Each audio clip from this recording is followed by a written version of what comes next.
We're going to start with a problem that's similar to something we did a few weeks ago. My intention in doing this is to help you guys see the parallels between that and what we're going to learn about today. All right. So, Mr. Belk is trying to estimate the proportion of seniors who are starting to show signs of senioritis. So he takes a random sample of 35 and finds that 19 are starting to fall behind.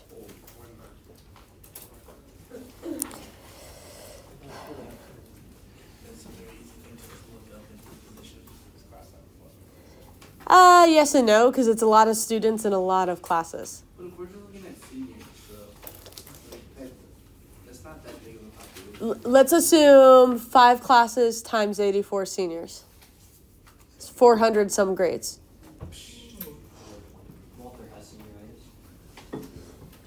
So, you guys, are you with me? In this case, my sample size was 35. And this is describing what we're looking for is a proportion or a percent. So, the value from our sample is actually a p hat. And that is 19 out of 35, which is, something. 54%.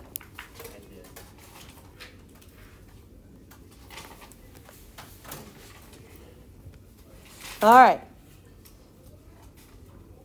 Now, do you guys remember the rules for when will the shape be normal when we were dealing with p hats? Yeah. It was? What has to be greater than or equal to 10? The thingy? P times 100 times the percentage. P is the percentage. 1 minus P. We're taking the sample size times P and 1 minus P. Which, by the way, guys, when we do that, we're going to get N times P is 19, because it's just going to be my top number. Because if I do 19 over 35 times 35, those 35s are canceled, I just get the 19, okay? And then the other one should be 16, I think. And those are greater than or equal to 10, so we're going to call that approximately normal, that the shape is approximately normal.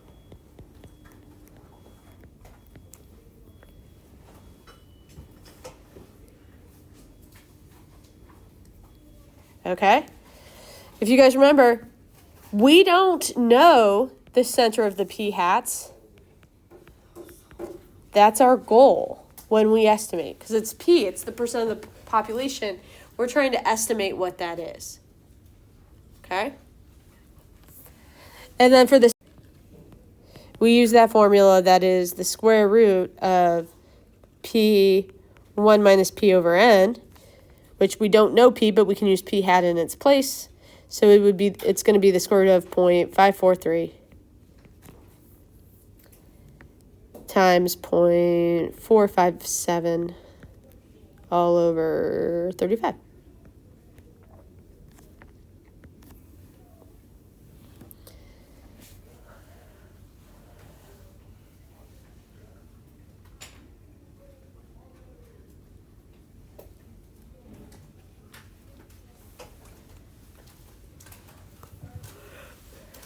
Okay.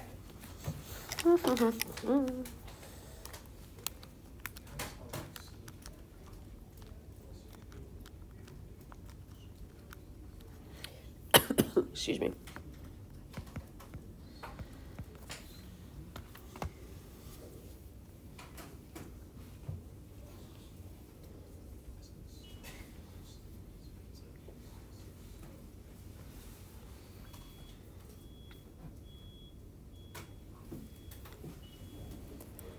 I'm ready for this construction right outside the window to be done. All right, now, you guys, our margin of error, we did 2 things. We took a z star times our standard deviation.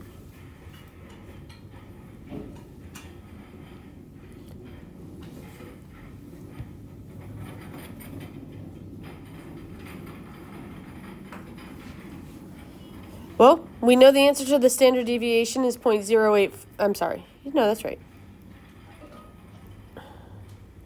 0.084. So we need to find the z star. And we do that by drawing a picture.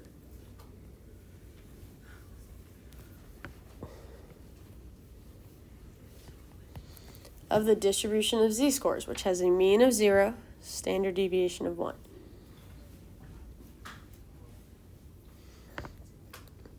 And if I want to be 90% confident, I know my middle value, my middle percentage needs to be 90%.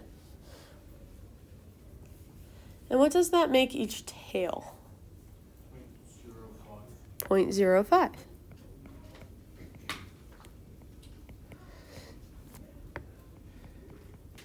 Now, I know that we all did different things in the past. In this particular case, because of what's going to happen in about 5-ish, 10-ish minutes, I need you guys to only do the left side. So you're just going to put in that the left area is 0.05. That the left side area is 0.05.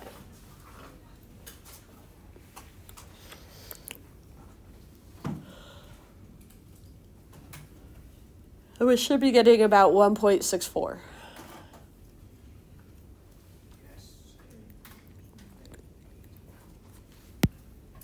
Wait, which program do you put it in? Inverse norm.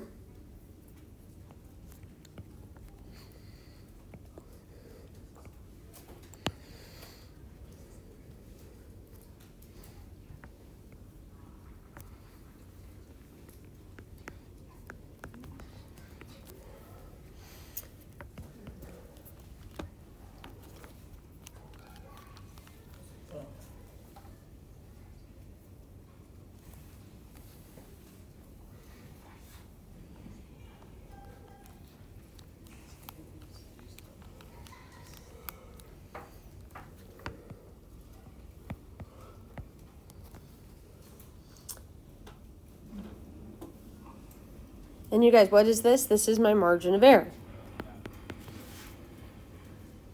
All right.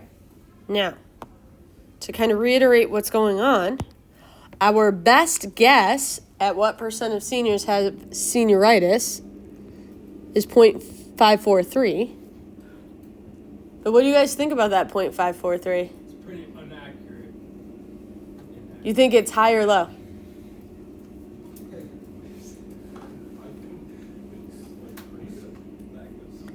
It came from a sample, yes, and what do we know about the samples? Not perfect, so we're going to give ourselves all wiggle room, and our margin of error is the amount of wiggle room we're going to get. So you're going to take your estimate plus or minus your margin of error.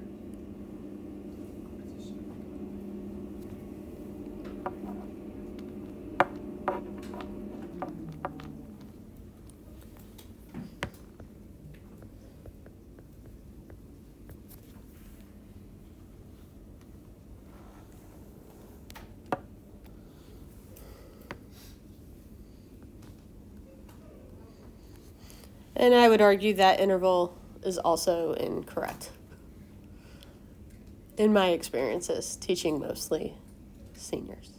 What would they say is a good percent of fourth quarter? If Friday's attendance were used as a metric, it would be a much, much higher percent. How many seniors did go? A lot of people came for like certain classes. Gotcha. There was a lot of that. I had several people surprise me when they showed up, but then told me they only came in to take my quiz and then leave. Well, you should feel special that people respect you and your quizzes. I just think they didn't like the alternative. Yeah. That's rap too. Everybody good? Do you guys remember going through this process? Okay, and this is when what we were dealing with was a percentage.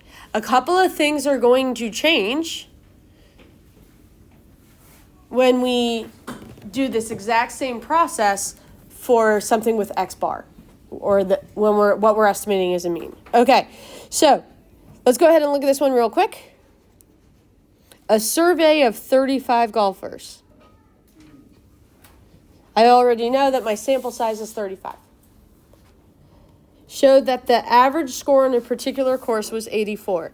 You guys, is that average score describing the 35 golfers average or the everybody's average?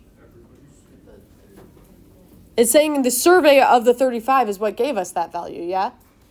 So that's just the sample. So that is the mean of the sample. So I'm going to describe it as an X bar is 84.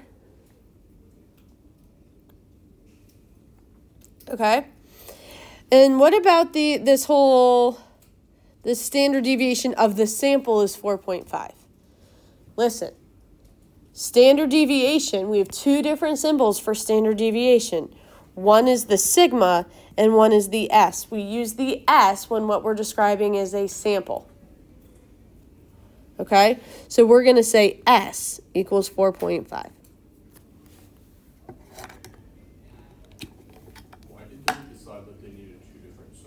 Because they wanted to be able to communicate if that standard deviation came from a sample versus from a population. Usually population values are described with Greek letters, like the mu we've been using for the population mean, and X bar, and then the samples are like regular letters, usually. All right, you guys, with all of this being true, what can we say about the shape of all of those possible X bars? Yeah? It's going to be normal because it's greater than or equal to 30. If my samples, so with the X bars, the rule for normality, as long as my sample size is greater than or equal to 30. And in this case, we're good. So we can say that the sampling distribution will be approximately normal. And the mean of those X bars? Why would it be 30 instead of 10? It's essentially what you missed yet. When you're dealing with, like, it's depending on what you're estimating and what you're measuring from your sample, there's different sets of rules that you follow.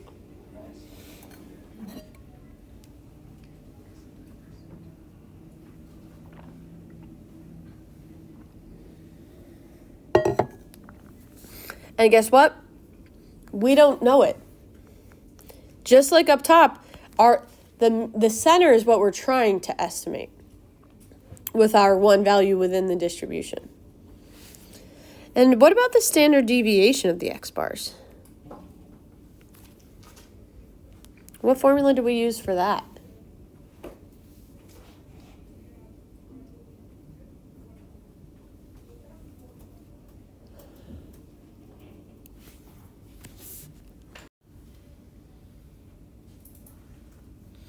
All right, so if the degrees of freedom is my sample size minus 1, are you guys with me that my degrees of freedom will be 34 in this case? Because there was a sample of 35 golfers. Okay? And if we want to be 9,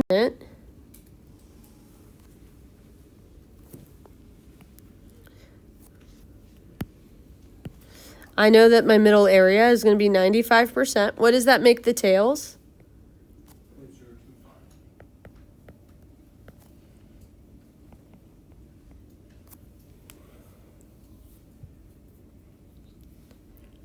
Okay, now, before we used inverse norm, pretend like you're going to use inverse norm on your calculator real quick.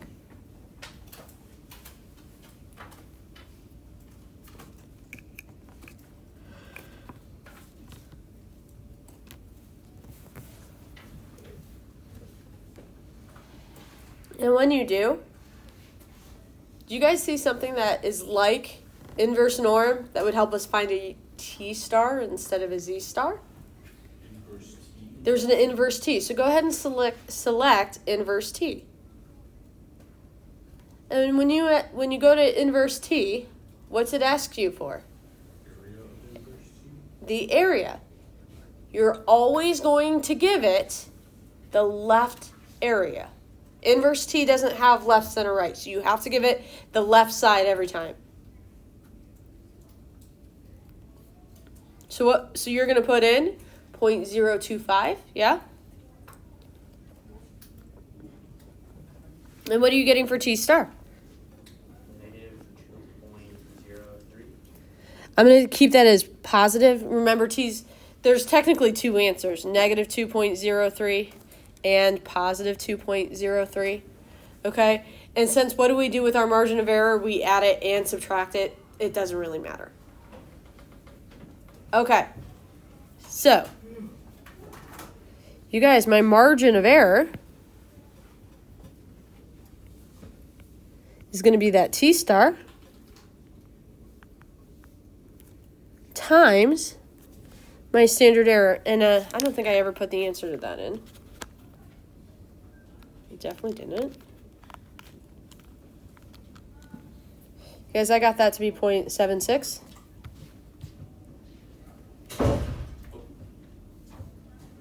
So my margin of error is going to be 2.03 times 0.76.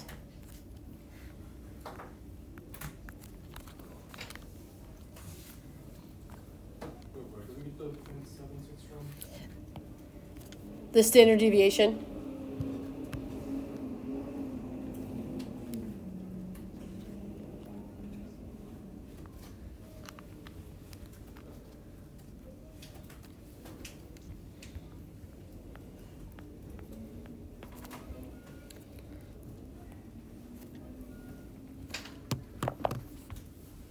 So, our best guess at the average number of strokes on this golf course is 84.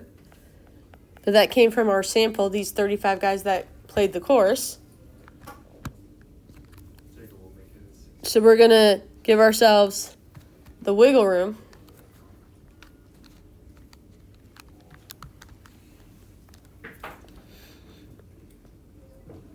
So when I subtracted, I got 82.46, and when I add, I get 85.54.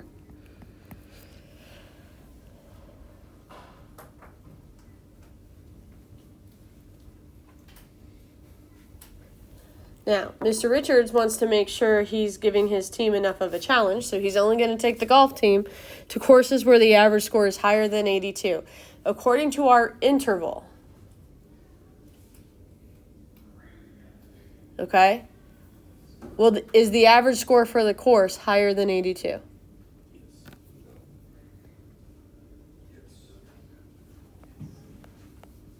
When I look at this interval, y'all, are there any values lower than 82 in the interval?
All right.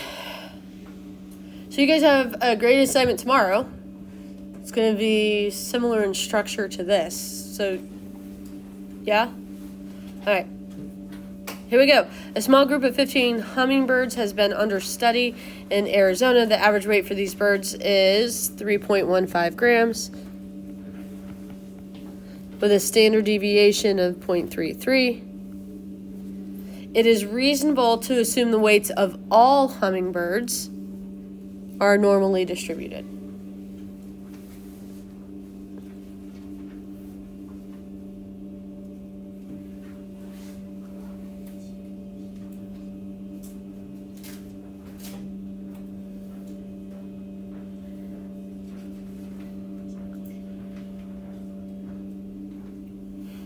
All right. So, wait a minute. Also, we know that n is 15. So, our first question should be, will the distribution of those x bars be approximately normal?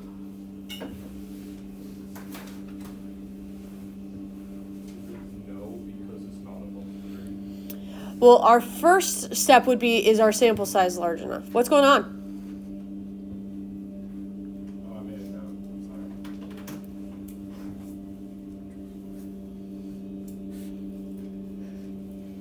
If our sample size is not greater than 30, we were still allowed to assume normality if we knew that the population that we were sampling from was approximately normal. So because we were given that the weights of hummingbirds, of all hummingbirds, is approximately normal, we can say the x bars will be normal because the population is normal.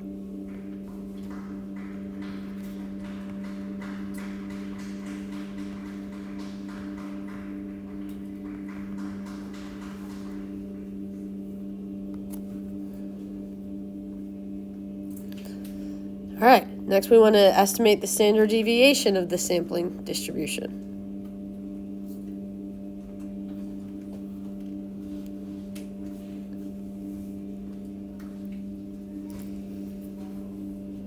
So what we're going to do is use that sample standard deviation divided by the square root of our sample size.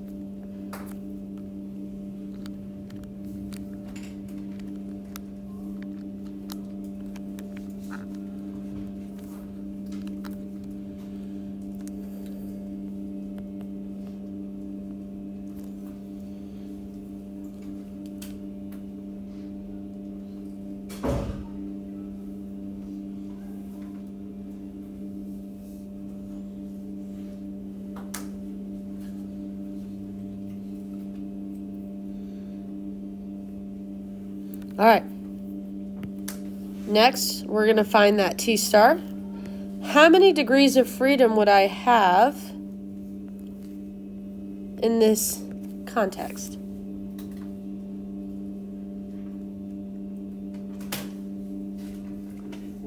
It would be 14, my sample size minus 1. And if I would like to be 99% confident,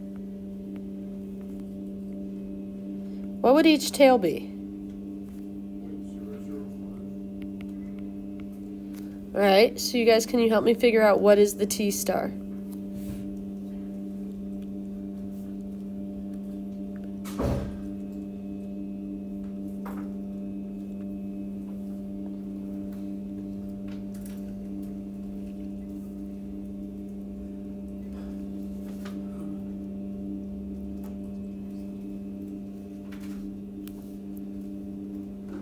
What are we getting?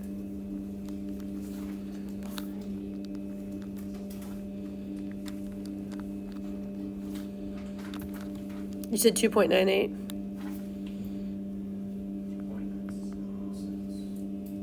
I'm just going to round that to 2.98. But if you called it 2.97, then it would round up to 7.7, not 2.976 or whatever.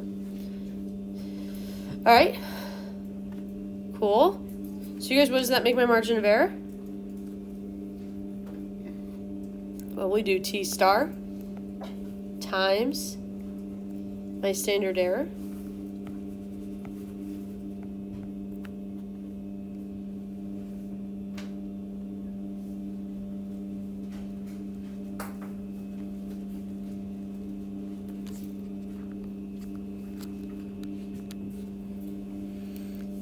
Guys, I got 253?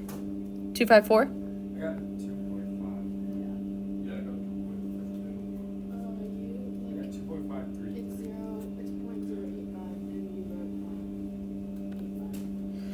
5. Oh, so I think my answer is right for this, but it was wrong here. Yeah. Because I never cleared my calculator.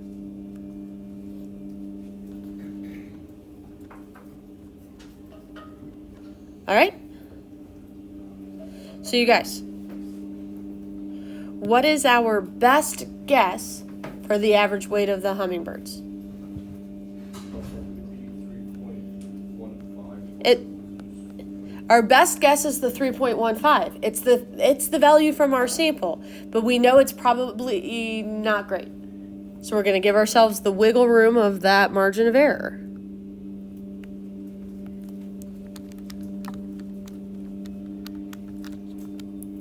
And guys, I get 2.896 and 3.404.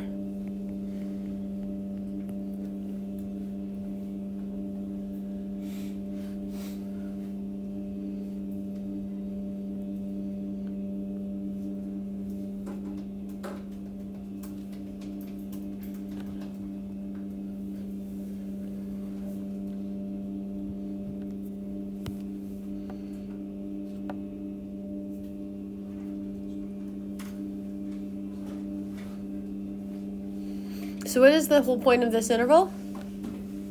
Just what we can say is the mean weight of all hummingbirds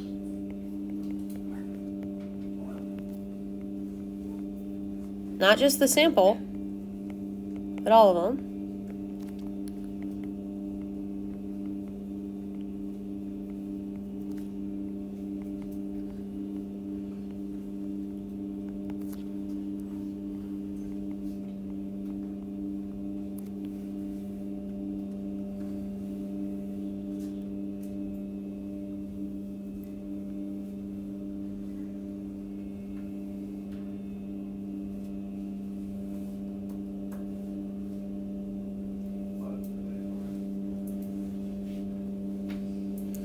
Right, so guys, can we say that hummingbirds weigh more than 3.43 grams? That the average weight of hummingbirds is more than 3.43 grams? No, why not? Yeah.